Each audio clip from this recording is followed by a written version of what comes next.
어머님, 꽃집 일 보러 다녀올게요. 매일 아침 아들 현우가 출근하고 정확히 30분 후 예비 며느리 유리가 집을 나섭니다. 처음엔 꽃집 일이라고 생각했어요.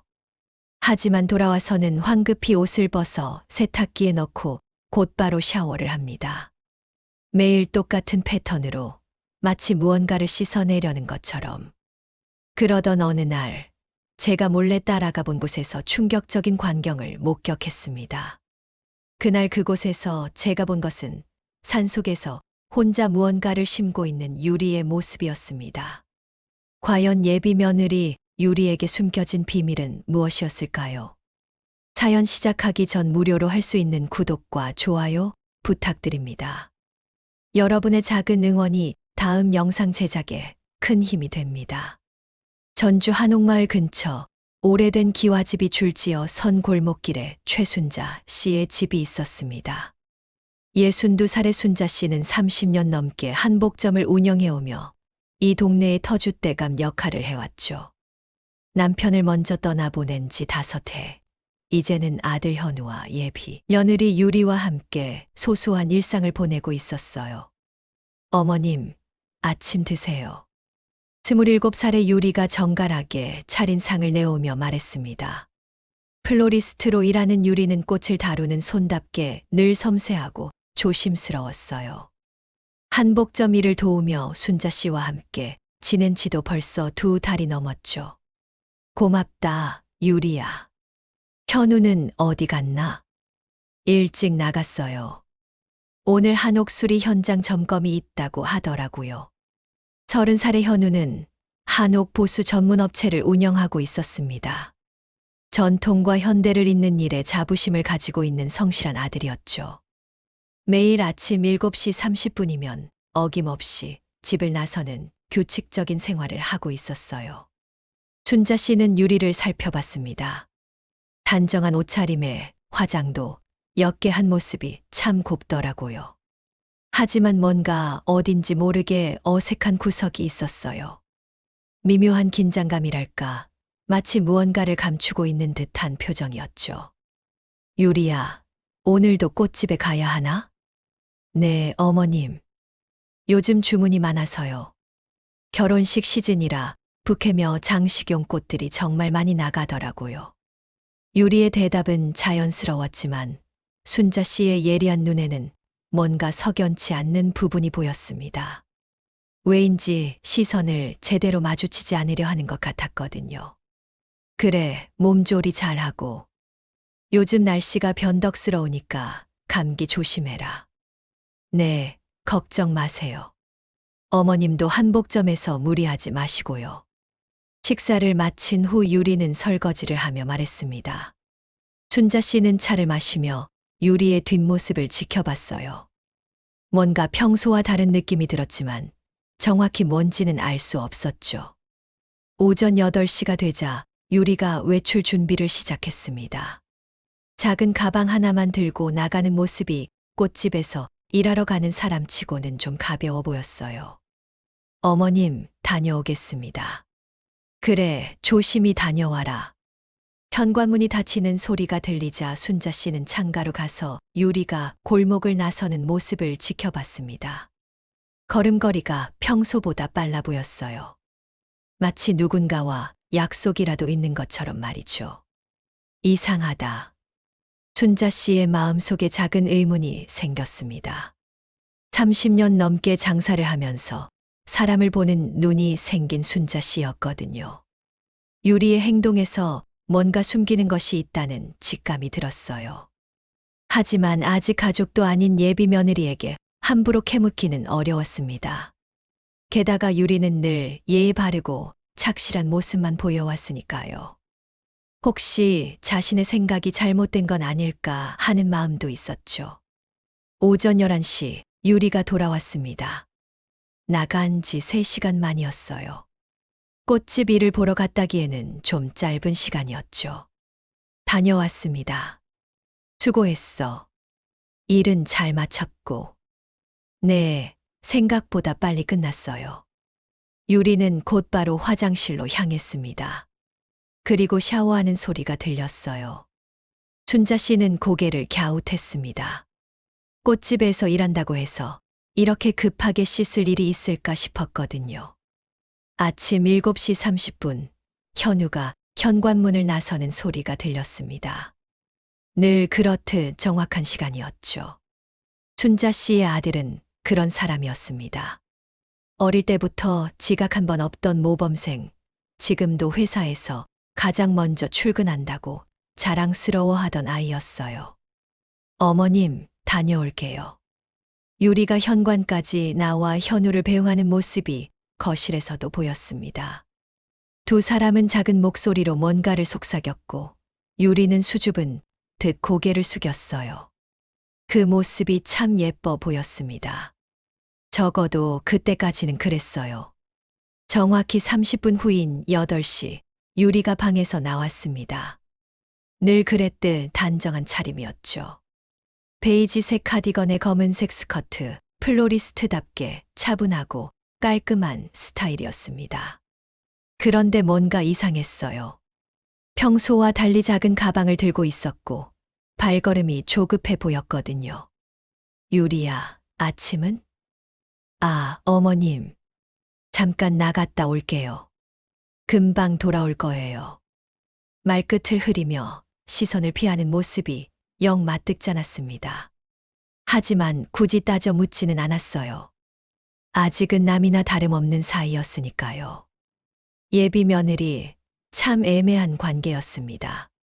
가족도 아니고 남도 아닌 그 경계에 있는 사람이었죠. 창문으로 유리가 아파트를 나서는 모습을 지켜봤습니다. 걸음이 빨랐어요. 마치 누군가와 약속이라도 있는 것처럼 말이에요. 처음엔 그저 꽃집 일이려니 했습니다. 젊은 사람들은 부지런하다고 들었으니까요. 하지만 이상한 건 그 다음이었습니다. 정확히 3시간 후인 11시, 유리가 돌아왔습니다. 그런데 현관문을 열고 들어오자마자 황급히 세탁실로 향했어요. 옷을 벗어 세탁기에 넣는 소리가 들렸고, 이어서 화장실 문이 닫히는 소리가 났습니다. 꽃집에서 일했는데 왜 이렇게 급하게 씻을까? 땀을 흘린 것 같지도 않은데. 열심히 차려입고 나간 옷을 다시 갈아입는 게 이상했지만 그날은 그냥 넘어갔습니다. 하지만 다음 날도 그 다음 날도 똑같은 일이 반복되었어요. 현우가 나간 지 정확히 30분 후에 외출, 3시간 후에 귀가, 그리고 즉시 세탁과 샤워. 꽃집에서 일한다면서 예쁘게 화장하고 꾸미고 나가는 것도 이상했습니다. 보통 일하러 가는 사람이 그렇게 단장을 할까요? 일주일째 되던 날, 순자 씨는 유리에게 물었습니다. 유리야, 요즘 매일 아침 일찍 나가는구나. 네, 어머님. 요즘 주문이 많아서요. 대답은 했지만 표정이 굳어 있었습니다. 마치 들키고 싶지 않은 비밀을 들킨 것처럼 말이에요. 어디 꽃집이더라? 나도 요즘 한복점에 놓을 꽃이 필요한데 같이 가볼까? 아, 저는 그냥 혼자 조용히 일하는 걸 좋아해서요. 어머님은 불편하실 거예요. 말을 마치자마자 서둘러 자리를 피하는 유리의 뒷모습을 보며 순자 씨는 처음으로 의심이라는 감정을 느꼈습니다. 30년 넘게 장사를 하며 수많은 사람들을 봐왔지만 거짓말하는 사람들의 표정은 금방 알아볼 수 있었거든요. 그날부터 순자 씨는 유리를 더 유심히 관찰하기 시작했습니다. 휴대폰이 울릴 때마다 화들짝 놀라는 모습, 전화가 오면 꼭 방으로 들어가거나 베란다로 나가서 받는 습관, 통화할 때 목소리를 낮추고 짧게 끊으려 하는 모습들이 하나둘 눈에 들어왔어요. 누구 전화야? 한 번은 모지이기는 척 물어봤습니다. 아, 그냥 꽃집에서요. 주문 관련 연락이에요. 하지만 순자 씨는 알고 있었습니다. 꽃집은 보통 오전 9시에나 문을 연다는 것을, 아침 7시에 꽃집에서 전화할 리가 없다는 것을 말이에요. 의심의 싹은 점점 자라났습니다. 어느 날은 유리가 외출하고 돌아온 후 화장실 쓰레기통에서 흙이 묻은 휴지를 발견했어요. 이 근처는 전부 포장된 기인데 꽃집에서 일하다가 이런 흙이 묻을 일이 뭐가 있을까요? 게다가 신발에도 진흙이 잔뜩 묻어 있었죠. 포장된 길만 걸었다면 있을 수 없는 일이었습니다. 유리야. 저녁 식사 시간, 순자 씨는 조심스럽게 말을 꺼냈습니다. 요즘 힘든 일이 있니? 표정이 안 좋아 보여서. 유리가 젓가락을 멈추고 순자 씨를 바라봤습니다. 그 눈빛에는 뭔가 복잡한 감정이 담겨 있었어요. 슬픔인지 두려움인지 아니면 죄책감인지 알 수 없는 그런 감정이었죠. 아니에요, 어머님. 괜찮아요. 정말이야? 나한테는 말할 수 있어. 우리 이제 곧 가족이 될 사이잖아. 순간 유리의 눈가가 붉어졌습니다. 뭔가 말하려는 듯 입술이 떨렸지만 결국 아무 말도 하지 않았어요. 그저 고개를 숙인 채 밥을 먹을 뿐이었죠. 현우는 그런 유리의 변화를 전혀 눈치채지 못했습니다. 요즘 일이 바쁘다며 거의 밤 10시가 넘어서야 들어오는 날이 많았으니까요. 순자 씨의 의심은 확신으로 바뀌어 가고 있었습니다. 유리는 분명 무언가를 숨기고 있었어요. 그리고 그것이 무엇인지 알아내야겠다는 결심이 점점 굳어지고 있었죠. 2주일이 지났습니다. 유리의 이상한 패턴은 여전히 계속되고 있었어요. 매일 아침 8시에 나가서 11시에 돌아오는 일, 그리고 곧바로 세탁과 샤워를 하는 행동 말이죠. 순자 씨의 마음속 의문은 점점 커져만 갔습니다. 목요일 오후 순자 씨는 한복점에서 일하고 있었어요. 단골 손님인 김 여사가 들어왔습니다. 이 동네에서 30년 넘게 살면서 모르는 소식이 없는 분이었죠. 순자야, 요즘 며느리 들였다며? 참 예쁜 아이더라. 응, 아직 예비 며느리야. 올가을에 결혼할 예정이고. 그런데 말이야. 김 여사가 목소리를 낮추며 말했습니다.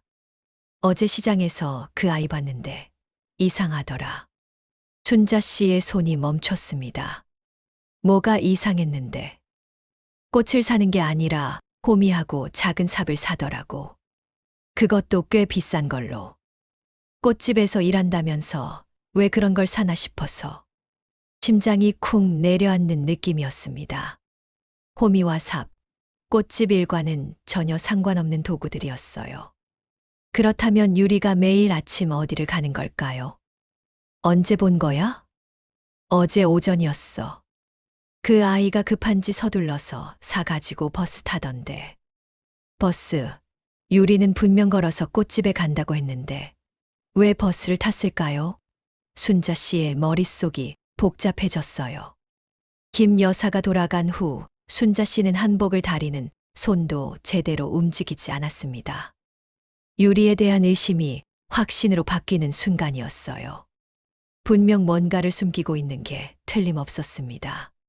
저녁 식사 시간, 순자 씨는 평소보다 유리를 더 유심히 관찰했어요. 언뜻 보면 평온해 보이지만 자세히 보면 어딘가 불안해하는 기색이 역력했습니다. 젓가락을 잡은 손이 미묘하게 떨리고 있었어요. 유리야, 오늘 꽃집 일은 어땠어? 네, 그냥 평상시와 같았어요. 요즘 무슨 꽃을 많이 다루니? 나도 한복점에 꽃 장식을 좀 해볼까 해서.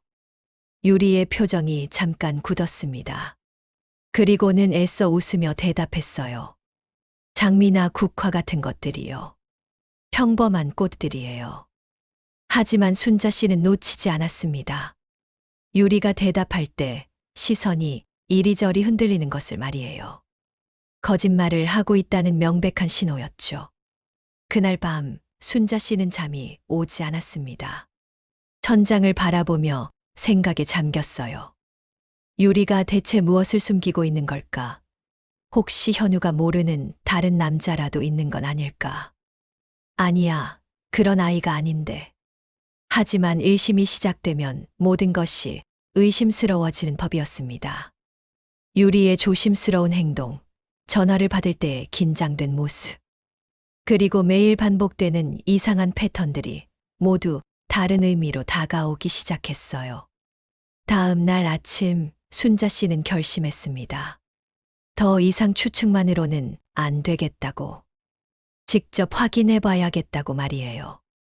유리야, 오늘도 꽃집에 가니? 네, 어머님. 다녀오겠습니다. 평소와 같은 대답이었지만 이제는 모든 것이 의심스러웠어요. 유리가 집을 나선 후 순자 씨는 창가에서 그녀가 어느 방향으로 가는지 지켜봤습니다. 유리는 평소와 달리 골목 끝에서 뒤를 돌아봤어요. 혹시 누군가 따라오는지 확인하는 것 같았죠. 그리고는 빠른 걸음으로 사라졌습니다. 분명히 뭔가 있어.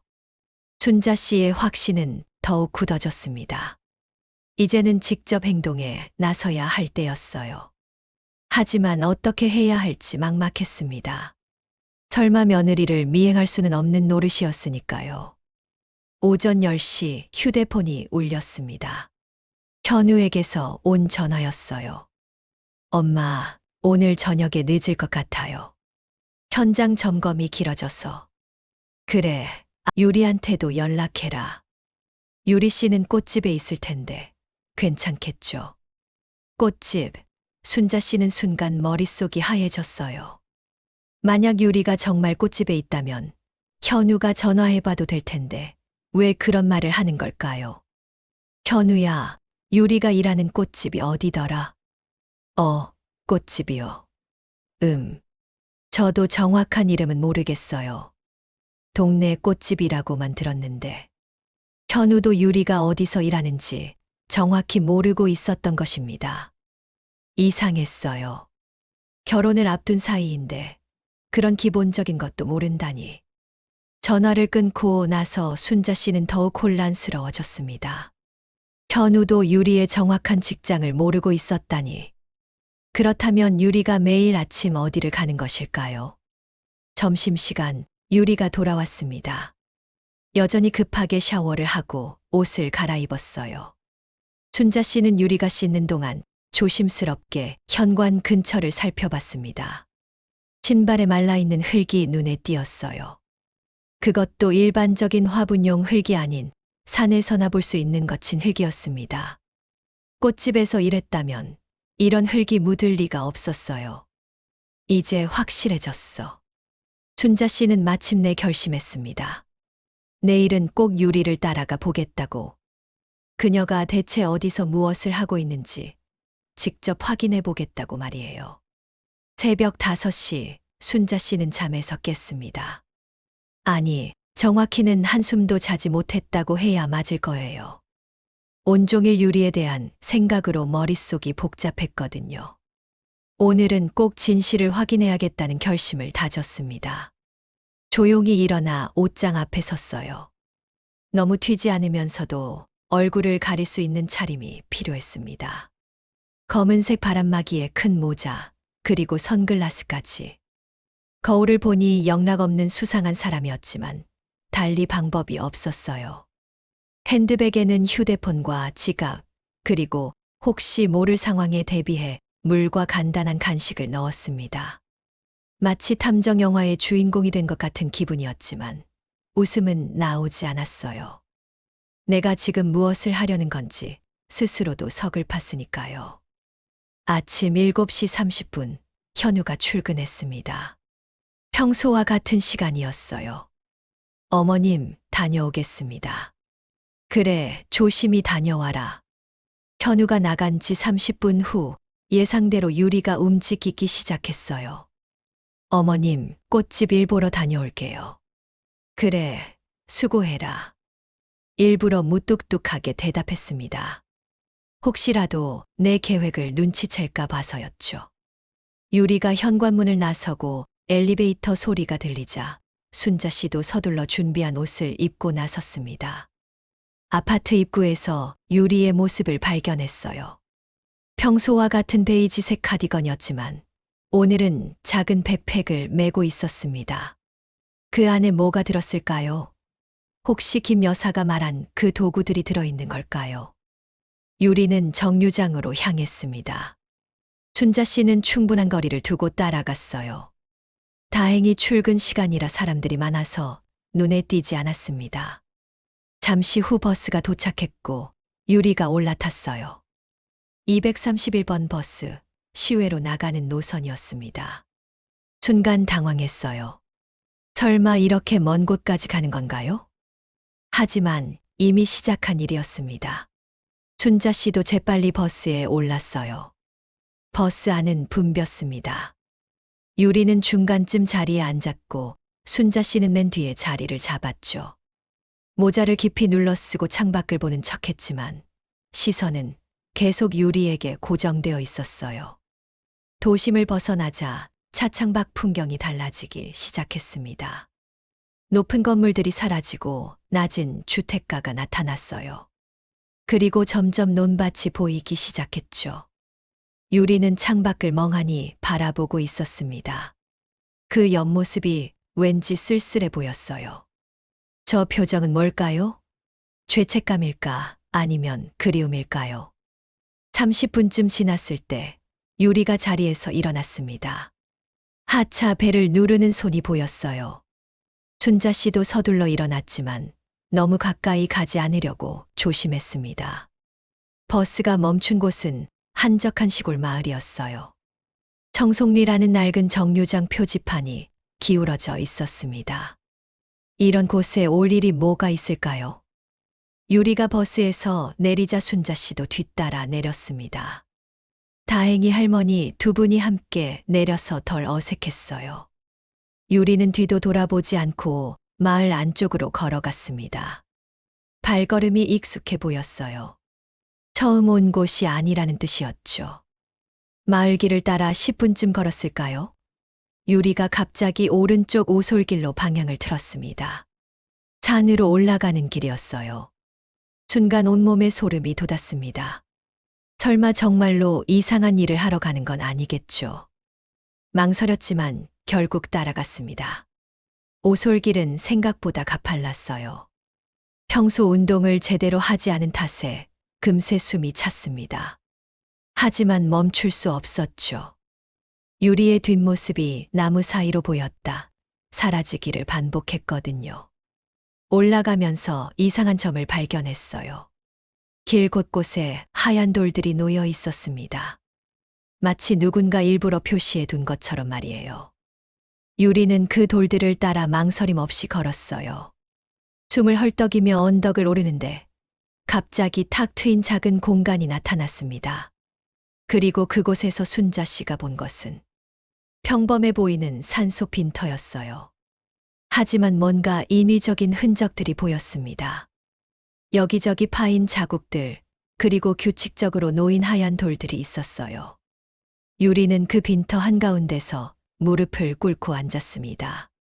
백팩을 내려놓고 그 안에서 뭔가를 꺼냈습니다. 작은 삽과 홈이었어요. 김 여사가 본 바로 그 도구들이었죠. 유리가 혼자 중얼거리는 소리가 바람에 실려 들렸습니다.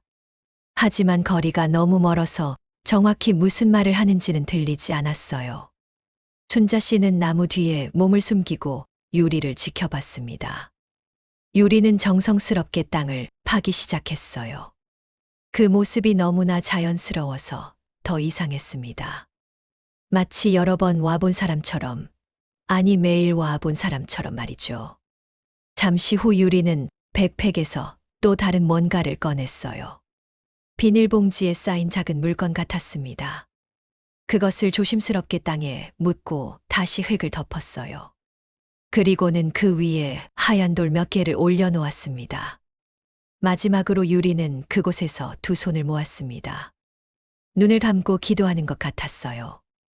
입술이 움직이는 걸 보니 뭔가를 간절히 중얼거리고 있었습니다. 10분쯤 지났을까요? 유리가 일어났습니다. 도구들을 다시 백팩에 넣고 그곳을 한 번 더 바라본 뒤 왔던 길을 되돌아가기 시작했어요. 순자 씨는 꼼짝도 하지 못했습니다. 방금 본 것이 현실인지 의심스러웠거든요. 예비 며느리가 산속에서 뭔가를 묻고 있다니. 대체 무슨 의미인 걸까요? 유리의 발자국 소리가 완전히 사라질 때까지 기다렸습니다. 그리고 떨리는 다리를 이끌고 그곳으로 가봤어요. 유리가 뭔가를 묻은 곳에는 하얀 돌들이 작은 무덤처럼 놓여 있었습니다. 대체 뭘 묻은 걸까? 주변을 둘러봤어요. 인적이 전혀 없는 한적한 곳이었습니다. 혹시 지금 파보면 유리가 뭘 묻었는지 알 수 있을 텐데. 하지만 맨손으로는 불가능했어요. 무엇보다 이런 일을 하는 게 옳은 건지 확신이 서지 않았습니다. 하지만 한편으로는 그 돌 아래 무엇이 있을지에 대한 두려움도 있었어요. 순자 씨는 더욱 혼란스러워졌습니다. 유리가 매일 이곳에 와서 정원을 가꾸고 있었던 것이었어요. 그런데 왜 이런 일을 숨겨야 했을까요? 그리고 하늘이는 또 누구일까요? 산을 내려오는 내내 머릿속이 복잡했습니다. 진실에 한 걸음 다가갔지만 오히려 더 많은 의문이 생겼어요. 집으로 돌아오는 길, 순자 씨의 머릿속은 온통 혼란이었습니다. 유리가 산속에서 뭔가를 묻고 있었다는 사실이 믿기지 않았어요. 대체 무엇을 묻은 걸까요? 그리고 왜 그런 이상한 일을 해야 했을까요? 버스 안에서 휴대폰을 확인하니 현우에게서 문자가 와 있었어요. 엄마, 오늘 저녁 늦을 것 같아요. 현장 점검이 길어져서 유리한테 연락해 주세요. 유리한테 연락하라고요? 순자 씨는 씁쓸하게 웃었습니다. 아들은 여전히 유리가 꽃집에서 성실히 일하고 있다고 믿고 있는 거네요. 집에 도착했을 때는 12시가 넘어 있었어요. 현관문을 열기 전에 심호흡을 했습니다. 평온한 표정을 만들려고 애썼지만 가능할까요?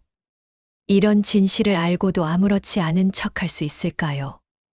어머님, 오셨어요? 유리가 현관으로 나왔습니다. 평소와 다름없는 단정한 모습이었어요. 하지만 이제는 그 모든 것이 가면처럼 보였습니다. 어디 다녀오셨어요? 일찍 나가셔서 걱정했어요. 응, 볼일 좀 보고 왔어. 순자 씨의 목소리가 떨리지 않기를 바랐습니다. 유리가 순자 씨를 유심히 바라봤어요. 뭔가 눈치챈 걸까요? 하지만 그녀는 곧 미소를 지으며 말했습니다. 점심 준비해 놨어요. 드시고 쉬세요. 아니, 피곤해서 좀 쉬어야겠다. 방으로 들어와 문을 닫고 나서야 순자 씨는 안도의 한숨을 내쉬었어요. 하지만 마음은 여전히 무거웠습니다. 유리가 대체 무엇을 숨기고 있는 걸까요? 다음 날부터 순자 씨는 더욱 예민하게 유리를 관찰했습니다. 그리고 더 많은 이상한 점들을 발견하기 시작했어요. 유리가 외출해서 돌아온 후 빨래하는 옷을 몰래 확인해 봤습니다. 일반적인 꽃집 냄새가 아닌 흙냄새와 풀냄새가 배어 있었어요. 그것도 산에서나 맡을 수 있는 특유의 냄새였죠. 유리야, 요즘 꽃집 일이 많이 힘들지? 저녁 식사 시간에 순자 씨가 물었습니다. 아니에요, 괜찮아요. 제가 좋아하는 일이라서요. 그런데 요즘 많이 지쳐 보여. 얼굴이 좀 수척해진 것 같기도 하고. 실제로 유리는 며칠 사이 눈에 띄게 야위어 보였어요. 뭔가 마음의 짐을 지고 있는 사람처럼 말이죠. 정말 괜찮아요, 어머님. 그냥 요즘 날씨 때문인 것 같아요. 하지만 순자 씨는 알 수 있었습니다. 유리가 무언가를 깊이 고민하고 있다는 것을. 그리고 그것이 결코 가벼운 문제가 아니라는 것을 말이에요. 며칠 후 결정적인 단서를 발견했습니다. 유리가 샤워를 하고 있을 때 우연히 그녀의 백팩이 현관에 놓여 있는 걸 봤어요. 평소라면 절대 들여다보지 않았겠지만 이번만은 달랐습니다. 조심스럽게 백팩을 열어봤어요. 안에는 작은 삽과 호미가 들어 있었습니다. 그리고 놀랍게도 작은 플라스틱 봉지 하나가 더 있었어요. 그 안에는 하얀 천 조각 같은 것이 들어 있었습니다. 이게 뭐지? 천 조각을 자세히 보니 아기 옷 같았어요. 그것도 새 것이 아닌 누군가 소중히 간직해왔던 것 같은 낡은 옷이었죠. 왜 유리가 이런 걸 가지고 다니는 걸까요? 급히 백팩을 원래대로 정리했습니다. 샤워 소리가 멈출 기미를 보였거든요. 하지만 머릿속은 더욱 복잡해졌어요. 산속에서 뭔가를 묻는 행동, 아기 옷 같은 천 조각, 그리고 매일 반복되는 의문스러운 행동들. 이 모든 것들이 무엇을 의미하는 걸까요? 그날 밤 순자 씨는 잠들 수 없었습니다. 온갖 추측들이 머릿속을 맴돌았어요. 혹시 유리가 과거에 무슨 일을 겪었던 건 아닐까요? 아니면 지금도 누군가와 비밀스러운 관계를 유지하고 있는 건 아닐까요? 아니야, 그런 아이가 아닌데. 하지만 확신할 수 없었어요. 사람의 마음은 겉으로 다 알 수 있는 게 아니니까요. 특히 유리처럼 조용하고 내성적인 성격의 사람이라면 더욱 그랬죠. 다음 날 아침 유리가 또다시 외출 준비를 하는 모습을 지켜봤습니다. 오늘도 똑같은 시간에 똑같은 백팩을 메고 나가는 유리. 그 뒷모습이 어딘지 애처로워 보였어요. 오늘은 꼭 확인해야겠어. 순자 씨는 결심했습니다. 이번에는 더 가까이에서 더 자세히 유리가 무엇을 하는지 확인해 보겠다고. 그리고 가능하다면 그녀가 묻는 것이 무엇인지도 직접 확인해 보겠다고 말이에요. 하지만 한편으로는 두려웠습니다. 혹시 자신이 알고 싶지 않은 진실을 발견하게 되는 건 아닐까 하는 걱정 때문이었어요. 그래도 더 이상 이 상황을 방치할 수는 없었습니다. 내일은 유리보다 먼저 그곳에 가서 기다려보기로 했어요. 그리고 유리가 정확히 무엇을 하는지, 무엇을 묻는지 똑똑히 확인해 보겠다고 결심했습니다. 순자 씨는 창밖을 바라봤어요. 구름이 잔뜩 끼어 있었습니다. 마치 폭풍이 오기 전처럼 말이에요. 그리고 직감적으로 알았습니다. 곧 모든 것이 드러날 거라는 것을. 새벽 4시 순자 씨는 잠에서 깼습니다. 아니, 정확히는 한숨도 자지 못했다고 해야 맞을 거예요. 어제 발견한 아기 옷 조각이 계속 머릿속에서 맴돌았거든요. 더 이상 참을 수 없었습니다. 오늘은 유리보다 먼저 그곳에 가서 기다리기로 했어요. 그녀가 정확히 무엇을 하는지, 무엇을 묻는지 제대로 확인해야겠다고 결심했습니다. 어제보다 더 일찍 집을 나섰어요. 첫 차를 타고 청송리로 향했습니다. 이른 아침이라 버스 안은 한산했어요. 창밖으로 스쳐 지나가는 풍경도 어제와는 달라 보였습니다. 더 음울하고 더 불길하게 말이죠. 청송리에 도착해서 산길을 올랐습니다. 어제 유리가 갔던 그 빈터 근처에 숨을 곳을 찾았어요. 큰 나무 뒤에서 전체를 내려다볼 수 있는 자리였습니다. 1시간을 기다렸을까요? 멀리서 누군가 올라오는 소리가 들렸어요. 유리였습니다. 어제와 똑같은 시간에 똑같은 백팩을 메고 나타났죠. 유리는 빈터 한가운데로 갔어요. 그리고 무릎을 꿇고 앉더니 백팩에서 삽을 꺼냈습니다.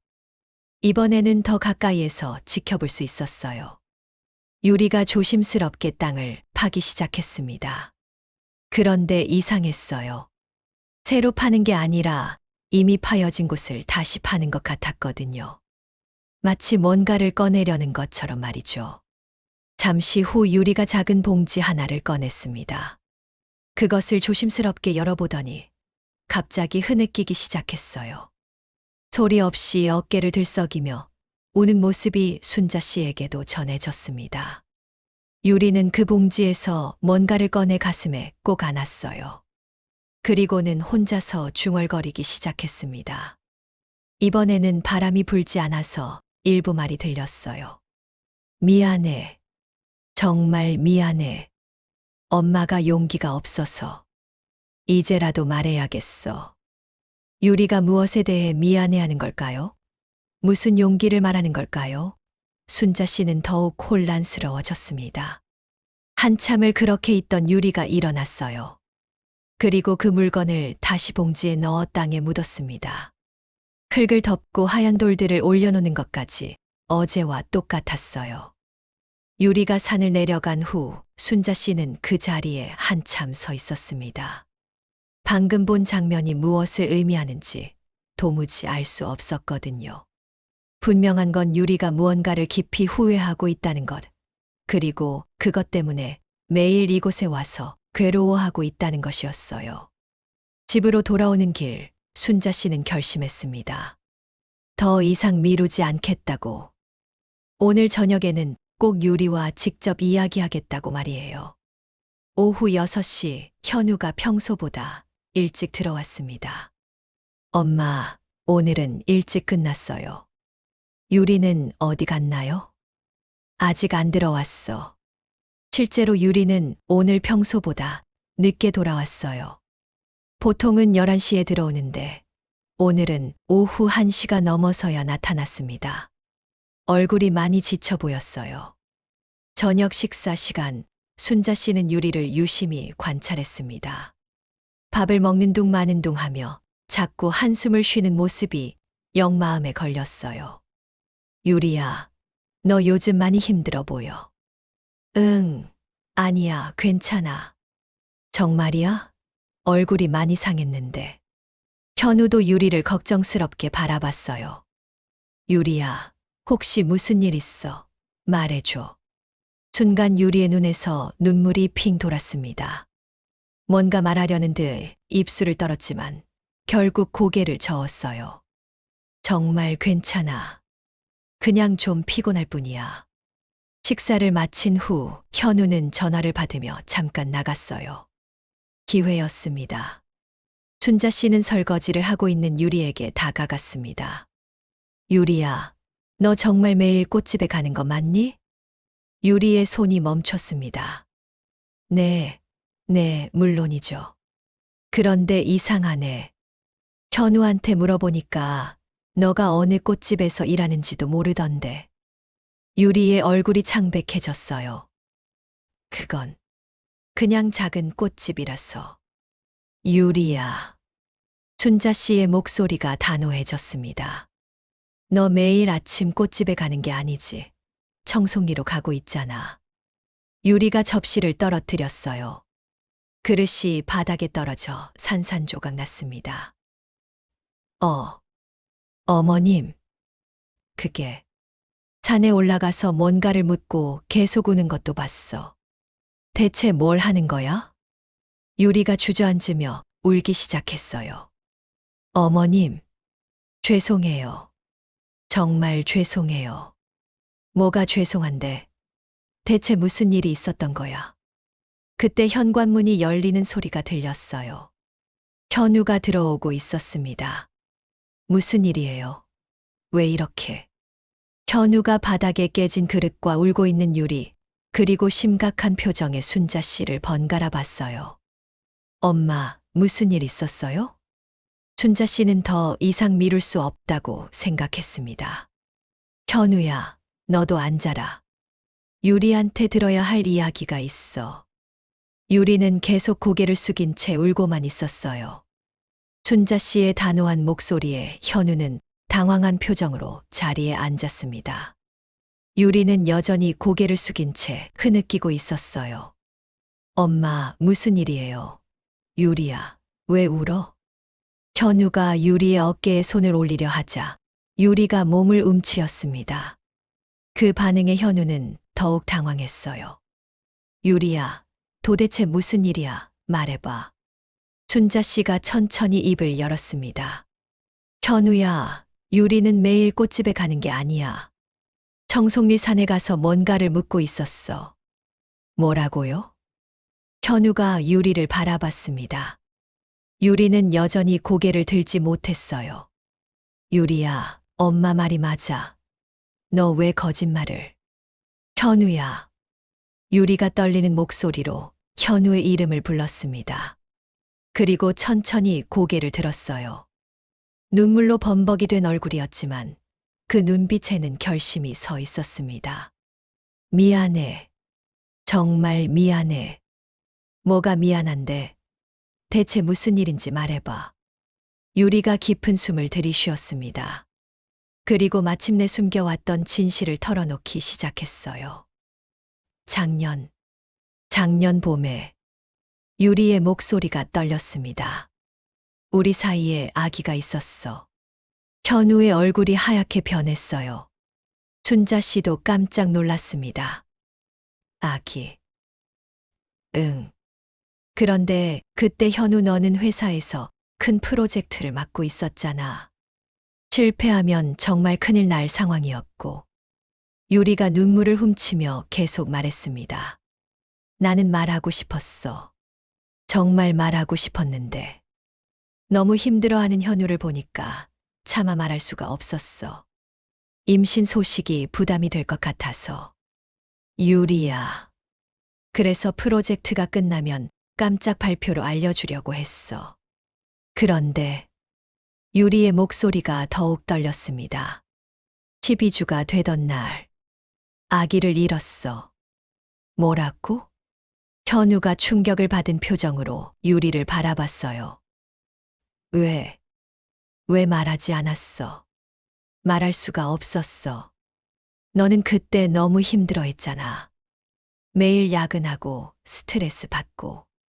나까지 짐이 되고 싶지 않았어. 유리의 목소리가 점점 작아졌습니다. 그리고 아기를 잃고 나서는 더더욱 말할 수가 없었어. 내가 알지도 못했던 아기를 잃었다고 말하면 너도 나처럼 괴로워할 것 같아서. 나는 좋은 엄마가 되지 못했어. 아기를 지켜주지 못했어. 유리야. 현우가 유리의 손을 잡으려 했지만 유리는 손을 뺐어요. 그 후로 계속 죄책감에 시달렸어. 그래서 그 아기를 위한 작은 공간을 만들고 싶었어. 그래서 매일 산에 간 거야? 춘자 씨가 물었습니다. 유리가 고개를 끄덕였어요. 아기 옷이랑 아기를 위해 준비했던 작은 것들을 거기 묻어두고 매일 가서 사과했어. 지켜주지 못해서 미안하다고. 현우는 아무 말도 할 수 없었습니다.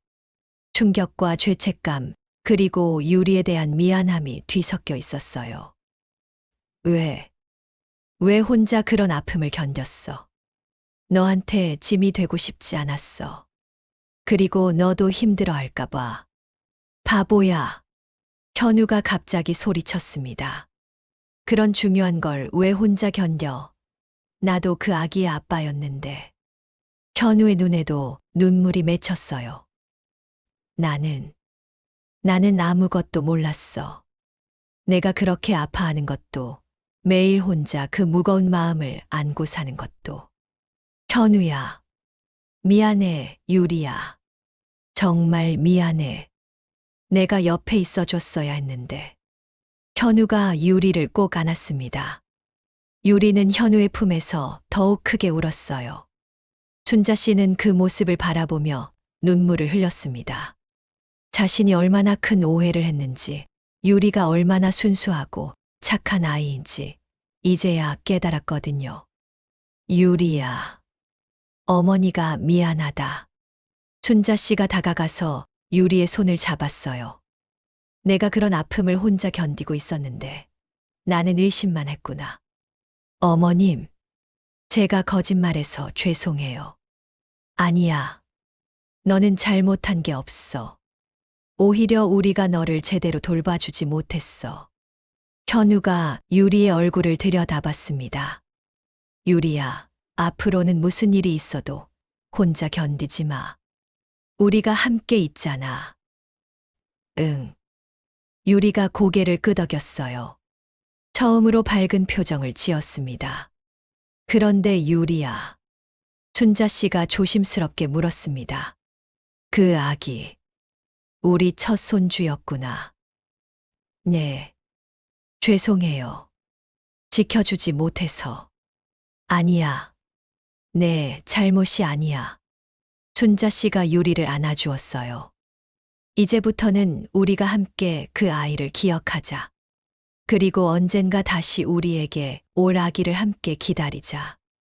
그날 밤 세 사람은 한참을 울었습니다. 잃어버린 아이를 위해, 서로에게 주었던 상처를 위해, 그리고 이제야 진실을 알게 된 것에 대해서 말이에요. 하지만 동시에 희망도 생겼습니다. 이제 더 이상 비밀은 없었어요. 진짜 가족이 되어가고 있었습니다. 현우야, 내일 우리 셋이 함께 그곳에 가보자. 순자 씨의 제안에 현우와 유리가 고개를 끄덕였어요. 이제 혼자가 아닌 가족 모두가 함께 그 작은 생명을 기억하게 될 것입니다. 다음 날 아침, 세 사람은 함께 청송리로 향했습니다. 어제까지만 해도 유리 혼자만의 비밀스러운 장소였던 그곳에 이제는 가족 모두가 함께 가는 것이었어요. 산길을 오르며 현우가 유리의 손을 꼭 잡았습니다. 유리야, 앞으로는 혼자 이런 길 오지 마. 위험해. 응, 알았어. 유리의 얼굴에는 어제와는 다른 평온함이 있었어요. 더 이상 혼자가 아니라는 안도감 때문이었죠. 산 위 빈터에 도착하자 순자 씨는 그 소박한 공간을 둘러봤습니다. 유리가 매일 와서 정성스럽게 관리해온 흔적이 곳곳에 보였어요. 유리야, 저기 더 깊숙이 뭐가 있는 것 같은데. 현우가 빈터 안쪽을 가리켰습니다. 나무들 사이로 뭔가 색색의 것들이 보였거든요. 아, 그게. 유리가 부끄러워하며 앞장섰습니다. 나무 뒤편으로 들어가자 정말 아름다운 작은 정원이 나타났어요. 어머, 이게. 순자 씨가 감탄했습니다. 손바닥만 한 작은 공간이었지만 정성스럽게 가꾼 흔적이 역력했어요. 사계절 꽃들이 차례대로 피도록 계획해서 심어 놓았고 가운데에는 작은 하얀 천사 조각상이 놓여 있었습니다. 플로리스트답게 정말 예쁘게 꾸며놨구나. 현우가 감동받은 목소리로 말했습니다. 매일 조금씩 만들었어. 우리 아기가 예쁜 꽃밭에서 편안하길 바라면서. 유리가 수줍게 설명했습니다. 주변에는 작은 울타리도 쳐져 있었고 계절마다 피는 다양한 꽃들이 단정하게 정리되어 있었어요. 여기구나. 현우가 정원 한가운데 있는 작은 무덤 같은 돌무더기 앞에 섰습니다. 그곳 주변으로는 하얀 장미와 백합이 피어 있었어요. 우리 아기가 여기 있는 거야? 응. 아기 옷이랑 처음 찍었던 초음파 사진을 여기 묻어뒀어. 유리가 눈물을 글썽이며 말했습니다. 매일 와서 미안하다고 사과했어. 엄마가 지켜주지 못해서 미안하다고. 현우가 무릎을 꿇고 앉았어요. 그리고 돌무더기에 손을 올렸습니다. 미안해. 아빠가 너무 늦게 왔지. 미안해. 현우의 목소리도 떨렸습니다. 자신이 알지도 못하는 사이에 왔다 간 작은 생명에 대한 미안함과 그리움이 복받쳐 올랐거든요. 순자 씨도 그 옆에 앉았어요. 우리 첫 손주야. 할머니가 이제라도 인사한다. 할머니가 너를 몰라봐서 미안했어. 세 사람은 한참을 그렇게 앉아 있었습니다. 잃어버린 아이를 위해 조용히 기도하고 서로의 아픔을 나누었어요. 앞으로는 우리 셋이 함께 와야겠어. 순자 씨가 말했습니다. 이제 혼자가 아니니까 외롭지 않을 거야. 네, 어머님. 유리가 고개를 끄덕였어요. 처음으로 진짜 웃음을 지었습니다. 그날부터 유리는 더 이상 거짓말을 하지 않았어요. 꽃집 일을 그만두고 새로운 직장을 구하기 시작했죠. 그리고 가끔 세 가족이 함께 그 산을 찾아가 작은 추모 공간을 돌보았습니다. 석 달이 지난 어느 날 아침이었어요. 유리가 화장실에서 나오는데 얼굴이 창백했습니다. 유리야, 괜찮아? 현우가 걱정스럽게 물었어요. 응. 그런데 좀 이상해. 유리가 현우와 순자 씨를 번갈아 봤습니다. 혹시 병원에 가봐야 할 것 같아. 순자 씨와 현우는 즉시 알아챘어요. 그 표정, 그 눈빛이 예전에 어디선가 본 것 같았거든요. 이번에는 혼자가 아니었습니다. 세 사람이 함께 병원으로 향했어요. 임신 6주입니다. 축하드려요. 의사의 말에 세 사람 모두 눈물을 흘렸습니다. 기쁨의 눈물이었어요. 건강해 보이지만 초기니까 조심하세요. 네, 감사합니다. 병원을 나오며 현우가 유리를 조심스럽게 안았어요. 이번에는 우리가 함께 지킬 거야. 응. 순자 씨도 두 사람을 바라보며 미소 지었습니다. 하늘에서 우리 첫 손주가 동생을 보내준 거야. 그날 오후 세 가족은 다시 그 산을 찾았습니다. 새로운 소식을 전하기 위해서였어요. 우리에게 동생이 생겼어. 유리가 돌무더기 앞에서 말했습니다. 이번에는 온 가족이 함께 지킬 거야. 너도 하늘에서 지켜봐 줘. 바람이 불었어요. 따뜻한 바람이 세 사람을 감쌌습니다. 마치 작은 천사가 축복해 주는 것 같았어요. 6개월 후 건강한 아기가 태어났습니다. 순자 씨가 처음으로 손주를 안아보는 순간이었어요. 참 예쁘구나. 정말 예뻐. 어머님, 이름은 어떻게 할까요? 현우가 물었습니다. 하늘이가 보내준 아이니까. 하은이는 어때? 하늘의 은혜라는 뜻으로. 하은이. 좋은 이름이네. 유리가 미소 지으며 말했습니다. 그렇게 하은이는 세상에 왔어요. 하늘나라 형아가 보내준 선물처럼 말이죠. 1년 후, 내 가족은 다시 그 산을 찾았습니다. 이번에는 하은이도 함께였어요. 형아야, 동생이야. 인사해. 유리가 하은이를 안고 돌무더기 앞에 섰습니다. 하은이가 까르르 웃었어요. 마치 누군가를 보고 웃는 것 같았죠. 앞으로도 우리 가족 지켜봐 줘. 현우가 말했습니다. 순자 씨는 그 모습을 바라보며 생각했어요. 때로는 보이는 것이 전부가 아니라는 것을. 그리고 진실은 항상 시간이 지나면 드러난다는 것을 말이죠. 처음에는 의심으로 시작되었던 이야기가 이렇게 아름다운 가족의 이야기로 끝나게 되었습니다. 우리는 종종 눈에 보이는 것만으로 상대방을 판단하고 오해합니다. 하지만 진정한 가족이 되기 위해서는 열린 마음으로 대화하는 것이 필요해요. 기쁨을 나누듯이 슬픔도 나누어야 합니다. 우리 모두에게는 힘든 시간을 함께 견뎌줄 사람이 필요하니까요.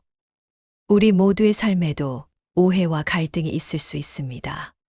하지만 서로를 이해하려는 마음, 먼저 손 내미는 용기, 그리고 진심 어린 소통이 있다면 어떤 상처도 치유될 수 있다는 것을 이 이야기는 보여줍니다. 여러분의 소중한 사람들과도 더 많은 대화를 나누고 더 깊이 이해하려 노력해 보세요. 그 속에서 진정한 행복을 찾을 수 있을 것입니다. 오늘도 시청해 주셔서 감사합니다. 구독과 좋아요는 더 좋은 이야기를 전해드리는 힘이 됩니다. 댓글로 여러분의 생각도 들려주세요. 다음 이야기에서도 여러분과 함께 하겠습니다.